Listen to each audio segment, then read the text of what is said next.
2026 சட்டமன்ற தேர்தலில் அதிமுக ஆட்சி அமைந்தால் 4000 அம்மா மினி கிளினிக்குகள் திறக்கப்படும் என்று எதிர்க்கட்சித் தலைவர் எடப்பாடி பழனிசாமி வாக்குறுதி அளித்துள்ளார். அதிமுக பொதுச் செயலாளர் எடப்பாடி பழனிசாமி திருச்சி மாவட்டத்தில் மக்களை காப்போம் தமிழகத்தை மீட்போம் சுற்றுப்பயணம் மேற்கொண்டுள்ளார். திருச்சி கிழக்கு தொகுதிக்கு உட்பட்ட மரக்கடை பகுதியில் மக்கள் மத்தியில் எடப்பாடி பழனிசாமி பேசினார். அதிமுக ஆட்சியில் 11 மருத்துவக் கல்லூரிகள் கொண்டுவரப்பட்டதாக குறிப்பிட்ட அவர், திமுக ஆட்சியில் ஒரு புதிய மருத்துவக் கல்லூரியாவது தொடங்கப்பட்டதா என்று கேள்வி எழுப்பினார். திமுக ஆட்சியில் மாணவர்கள் இளைஞர்கள் போதைக்கு அடிமையாகி சீரழிந்து விட்டதாகவும் குற்றம் சாட்டினார். வரும் 2026 சட்டமன்ற தேர்தலுக்கு பின் அதிமுக ஆட்சி அமைந்தால் 4000 அம்மா மினி கிளினிக்குகள் திறக்கப்படும் என்று எடப்பாடி பழனிசாமி தெரிவித்தார். இளைஞர்கள் மாணவர்கள் பொதுமக்கள் அடிமையாகிட்டா அவர்கள் மீட்டெடுக்க முடியாது.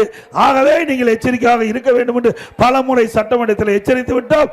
இந்த அரசு அதிலே சரியாக கவனம் செலுத்தாத காரணத்தினால் இன்றைய தினம் மாணவர்கள் இளைஞர்கள் பொதுமக்கள் போதைக்கு அடிமையாகி இன்றைக்கு சீரழியக்கூடிய காட்சி தமிழகத்திலே பார்க்க முடியும்.